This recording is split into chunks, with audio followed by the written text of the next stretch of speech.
It's been a fun month talking about perfect, being divinely perfect, being perfectly imperfect, embracing our imperfections, and the number of songs that are called Perfect provided a lot of fun places to go musically as well. So we are actually going to kind of wrap up this series today because next Sunday is our 15th anniversary celebration. Woo-woo!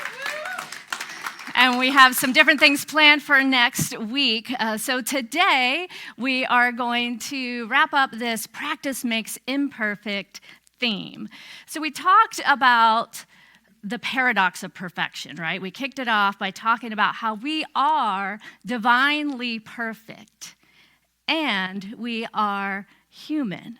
And as our humanity, it's important to embrace our imperfections in order to allow us to fully integrate and be living in the wholeness of who we are, to express ourselves more fully. And this occurs by recognizing the inherent beauty and the potential in our perceived imperfections, those places where we say, where that voice within us says that we are less than perfect, right? And when we do this, we open up to the love within, the wholeness within, the beauty within ourselves to experience a more expansive nature of life living itself as and through all of us. And embracing this practice of loving our imperfections, accepting, honoring, acknowledging them, opens us to the opportunity for more self-love and self-compassion, self-acceptance, and cultivating that sense of wholeness, even in the midst of life's challenges. So where we're going this month is noticing that paradox, holding space. Last week we talked about our shadow selves, right? And those places that we deem bad or wrong, those parts of ourselves, and try to lock away, but we realize we really can't because they're always there, and they are actually running the show, those voices, if we don't allow them. And what I know from my experience is just being present with that which I may deem bad or wrong or unworthy or imperfect, being present with it and looking at it allows that energy to dissolve so that it no longer has power over me. Right? We can, instead of striving to attain some kind of perfection out there, some kind of ideal based on what the world may tell us, we can turn within and remember that we are whole, perfect, and complete just as we are. So this work allows us the opportunity for so much more growth and depth in our experiences of being spiritual and human and divine. Spiritual beings having a human experience and human beings having a spiritual experience.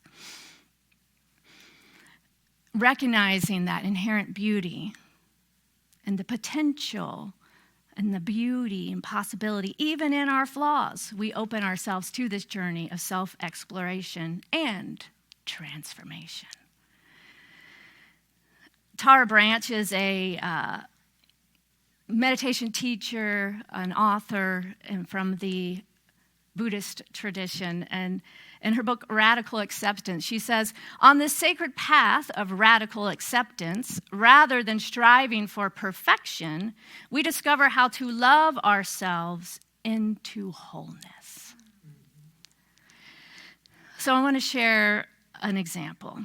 And it's a little vulnerable for me, even though it's silly. But isn't it the silly things in life sometimes that we can be like, what? So this is how I caught myself this morning. I was getting ready in the mirror, and I was looking, and I notice I keep going like this. And this one patch, ever since I shaved my hair short, I noticed this one patch of my hair is growing in much thinner and slower than the rest.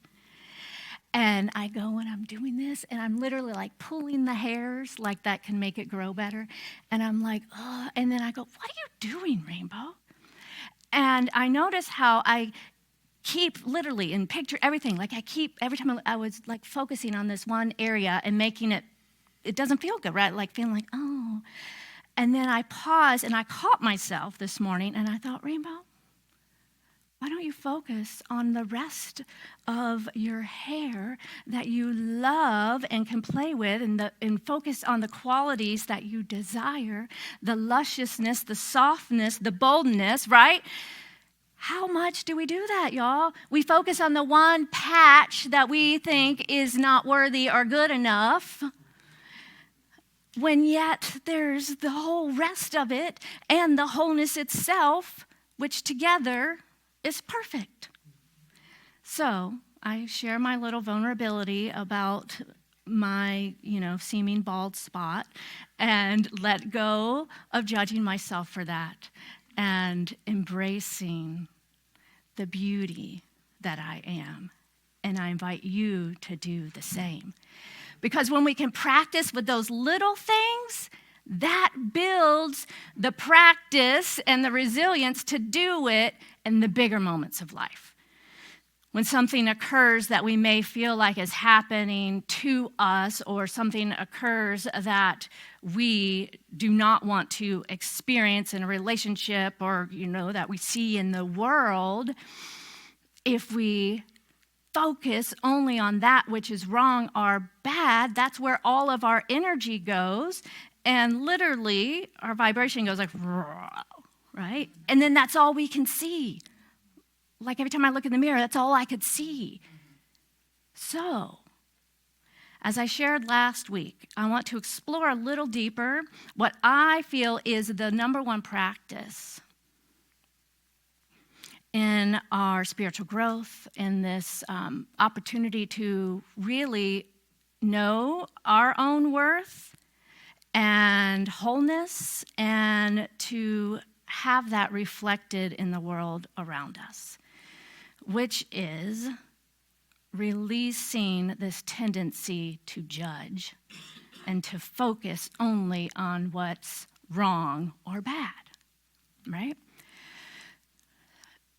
The truth is we are one. There's one perfect being, this nature of life, this holographic universe, this cosmic isness, that we are all connected. And I bring up this idea of oneness because we may think that we can have silent judgments about ourselves and it doesn't impact anyone else, right? But spiritually speaking, that's not true. From a metaphysical standpoint of energy and vibration and oneness, there is no other, and there is no out there or in here. There is only the one thing occurring. I remember literally where I was in the moment that I heard one of my spiritual teachers, Jennifer Hadley, offer this practice. And that, those like light bulb moments. And she says, if you're struggling with self-doubt or feeling unworthy, the invitation is to notice where you are judging others. And I was like, what? But I'm a nice person. I don't judge others. And then I got curious and willing to see perhaps where I might be in resistance to some things and judging others behaviors or actions or anything, right? And it can be subtle. And if we are judging ourselves, if we are judging others, that has an impact on the vibrational whole. Now, I know and understand that as humans, our brain is wired and such, and it's very much a human tendency to judge. And that doesn't mean we can't strive for something different. And when I'm saying judging, I'm talking about the ego part of our mind's tendency to make something bad or wrong, to call something out as this isn't good, this is wrong, this is bad, they shouldn't, they should, right? All of these words that kind of represent the ego are the shoulds and the shouldn'ts, the blame, the judging and defending and attacking, all of these patterns.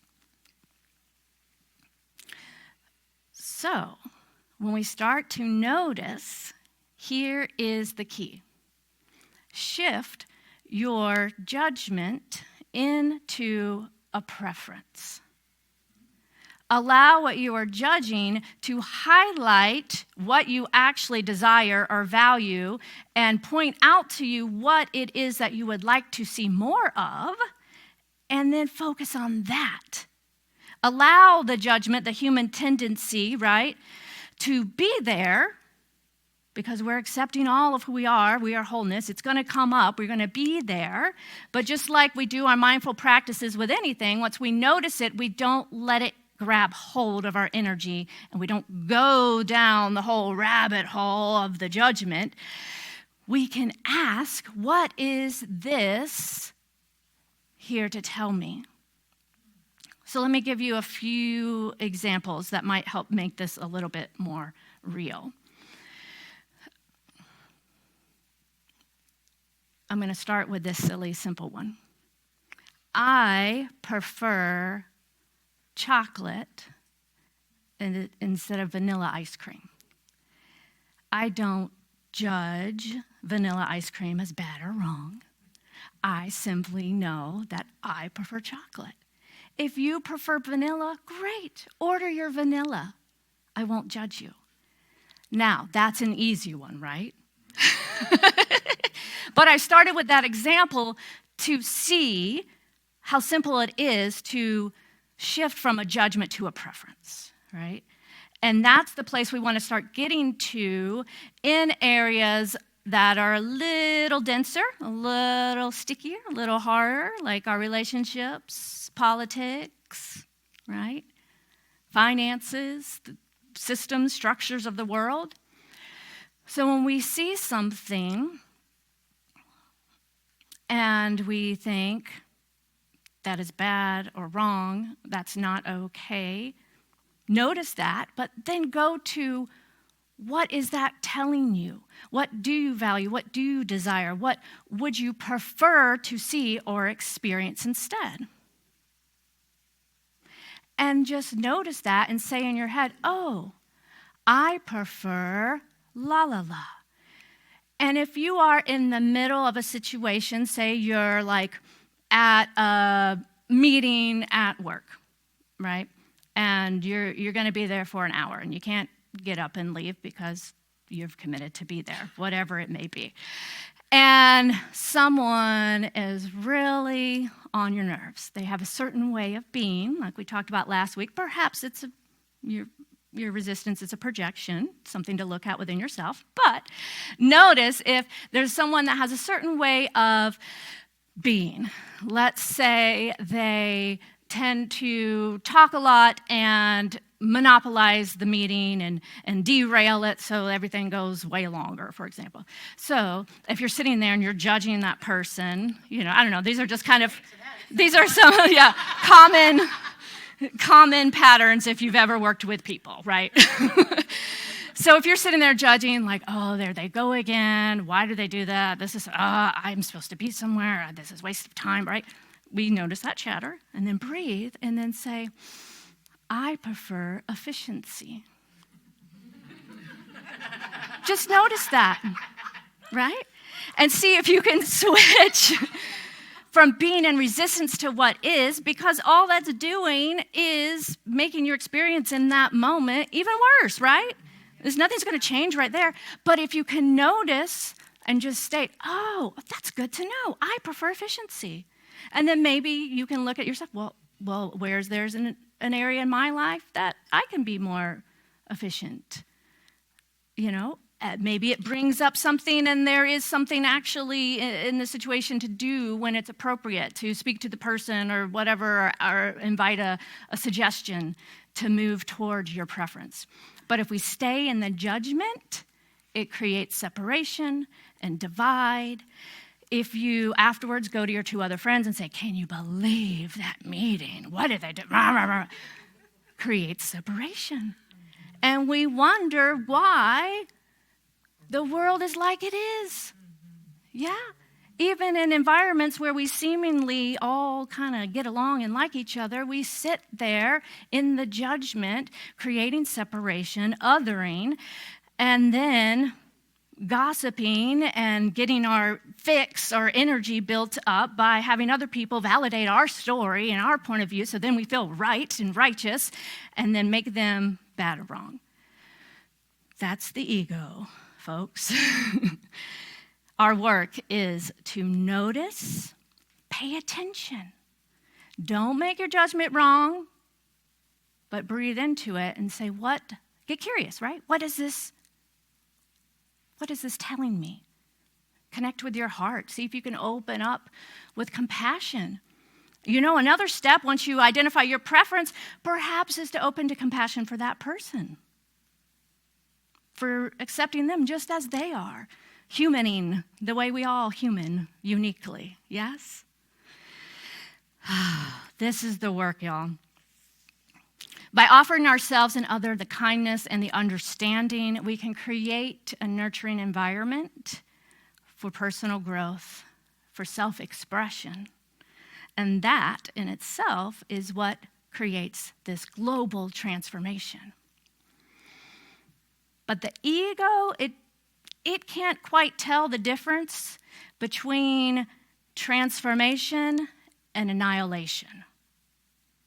So when you start to notice these thoughts and do this work of shifting from judgment to preference, of moving into your heart, of compassion and love, that pattern of thought that we call the ego, that is so conditioned, not only in our own minds, but in our collective, it feels threatened. Because it doesn't quite know that you are on this transformative journey to experience wholeness and love and oneness. And so it thinks that it's dying and it's going to cling to the comfort zone. It's going to fight for your attention in very loud ways. And again, simply notice and breathe. We don't want to make the ego bad or wrong either, right? We're not trying to create the dichotomy of this is good and this is bad.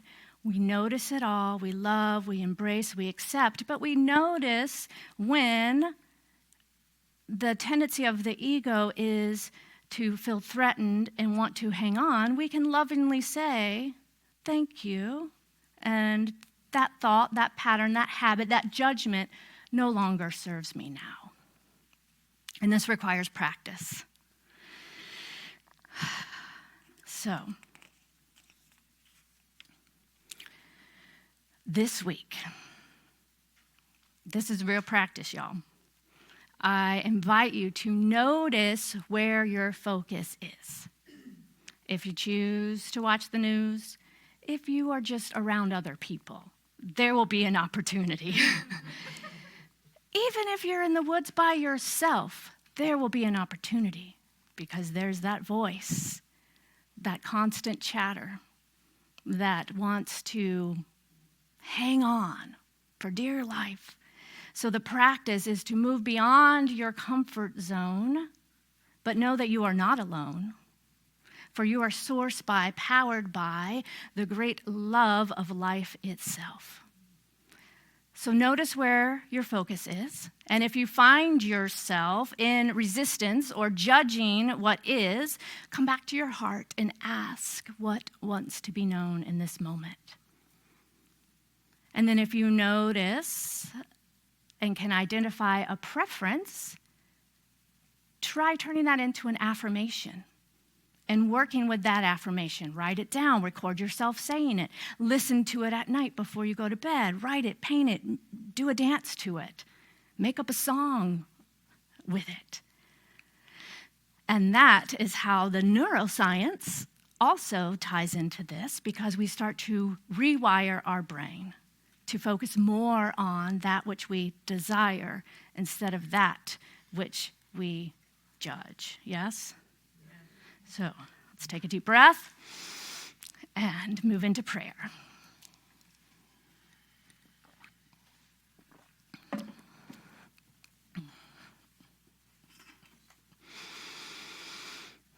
Recognizing the one life that is love, this one life that is wholeness, that is peace, that is freedom. I know that there is only one divine activity expressing in, as, and through me, in, as, and through all of life. I see this beauty and this wholeness and this freedom expressed so naturally in nature. And I can turn to that, the flower that blooms and expresses itself so freely, and say, I am that.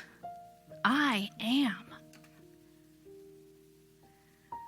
So I know that this one life is living and moving each and every one of us. That peace is who we are, our natural divine state. Freedom, love is who we are. Joy, creativity.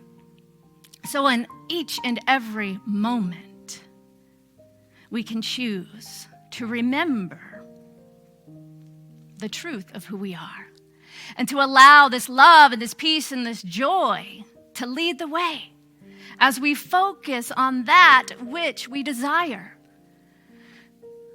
knowing that either pain can push or vision can pull.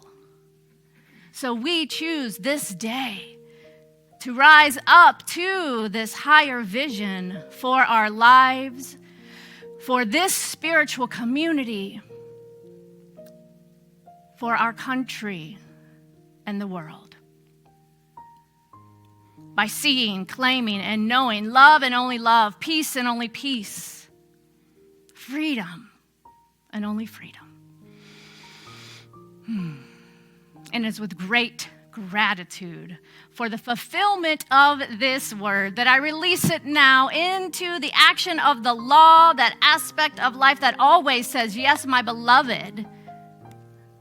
And I let it be so, and say, and so it is. Yes.